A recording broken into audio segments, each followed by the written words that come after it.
Fine, so let's start with a 5-minute game, and I will only accept challenges from premium members.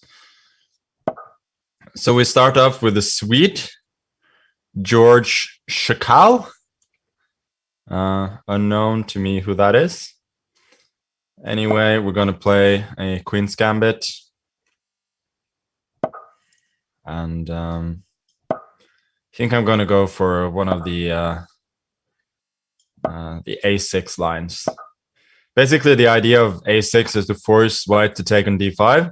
Since after knight C3, DC4, I'm going to follow it up with B5, and it might be a little bit difficult to win the pawn back.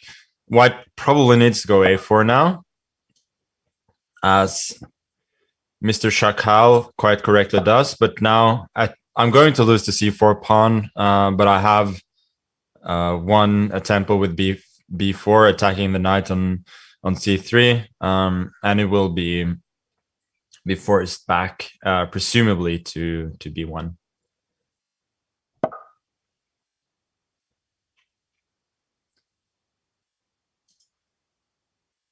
Yeah, knight A2 is also okay, I believe. The idea with that being that you can later reroute the knight to B3 and possibly A5 if you're allowed, after you go on bishop D2 and then knight C1. Yeah, now bishop D2. I'm going to play A5.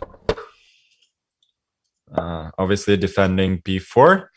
A5 is a little bit double-edged, however.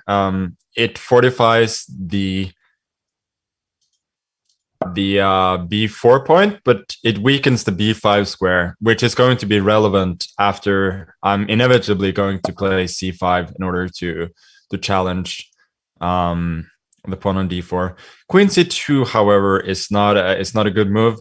I should have started rerouting the knight, I think, immediately, since now I will get the opportunity to severely weaken his pawn structure. Now I also have a concrete threat, as a matter of fact, with Queen B8, which attacks both the pawn on H2 and threatens a fork with B3.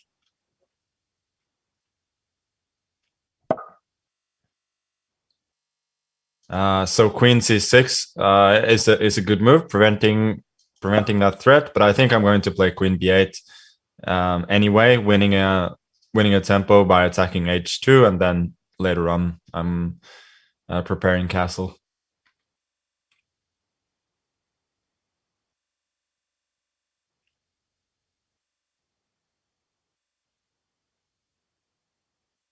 And he has a pretty long think here, which I guess is justified, considering that his position isn't looking very rosy. But yeah, B3 I don't think helps a whole lot.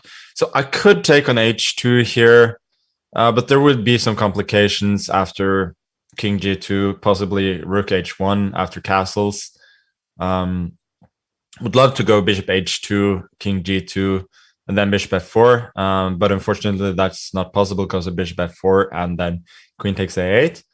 Also after castles, Bishop F4, Bishop takes H7, followed by Queen takes D7, or maybe even Queen takes D7, followed by Bishop H7, would be an issue. So I feel that it's not only more sort of instructive, but also may even be better just to castle. So now after Bishop G5, I think, yeah, now it's safe to take. Bishop F4 is going to be my move, regardless of whether he goes to H1 or G2. And notice how the knight on A2, now that he didn't bring it into the game immediately, then the knight on A2 may actually be out of out of play for a long time. Bishop e2. I don't think this helps his cause a whole lot. And at this point, it's pretty much a mopping up job. Yeah, queen c1. That's a free queen, and that does it. Okay. Not at all a bad game from my opponent. It's 1300. The thing I would mention again is the knight that was stuck on a2 till the end of the game. When you have, as they say, when you have a piece that's poorly placed, your whole position is bad. That is at least sometimes the case, and in this case, it certainly was part of his downfall.